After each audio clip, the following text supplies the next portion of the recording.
it's always a surprise when you wake up in the morning to see what it looks like. When you navigate in at night, what you can see is limited to the range of your headlights and your flashlights and everything. So it's always interesting to wake up and get that first look around. It looks pretty desolate, which is what I was hoping for. It'll be interesting to get out now. Based on the maps and the satellite imagery that I was looking at, I should be just on the edge of a little dry lake bed. There should be a little rim rock stringing out, running kind of north and south, and then right on the other side of that rim rock should be a little lake bed.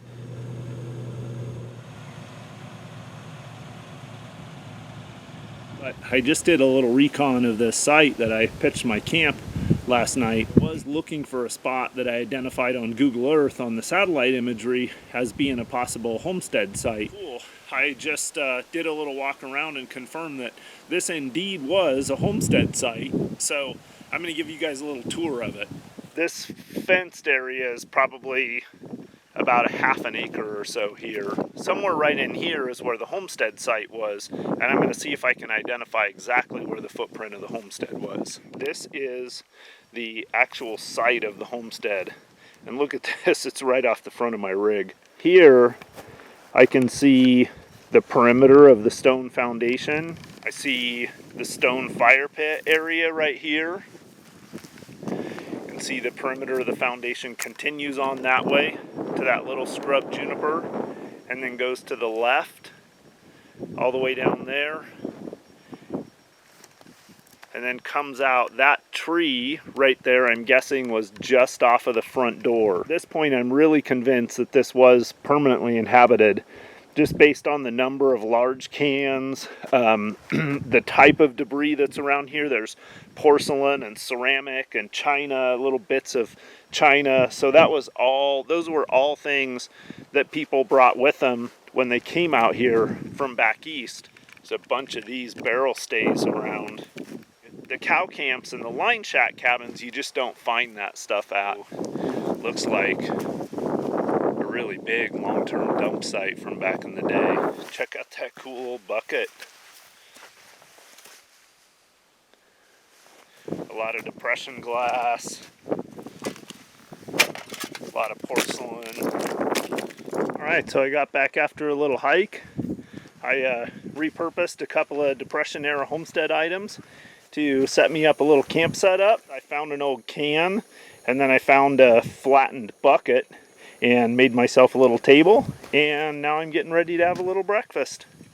There's the ILBE Pack, constant companion. Water, you always got to have lots of extra water when you come out in the desert. And my vehicle bag, my day pack, some miscellaneous stuff in the truck.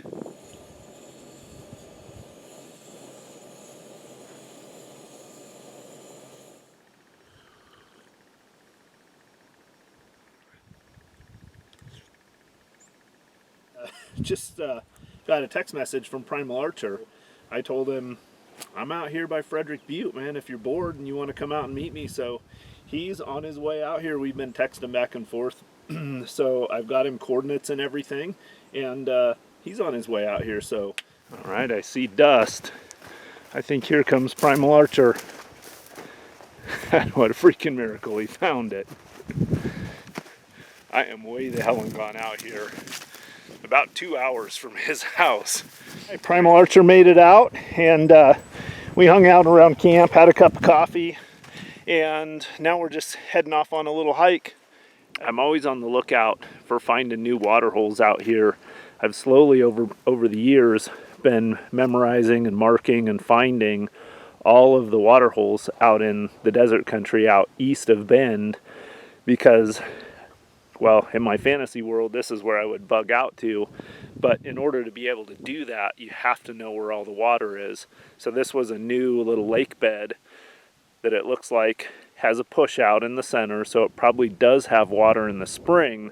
But all right, well, I'm on my way back. Just folded up the tent, and Primalarcher and I got packed up and are heading back. We had a good hike. It was really cool that he came out, and was kind of a nice little bonus. I was just planning on flying solo for the whole trip, but it was actually nice to have some company for some hiking today. So I've got about a couple hour drive back in, and if I happen across anything, I'll show you guys. Otherwise, I'll just look forward to the next trip and sharing that.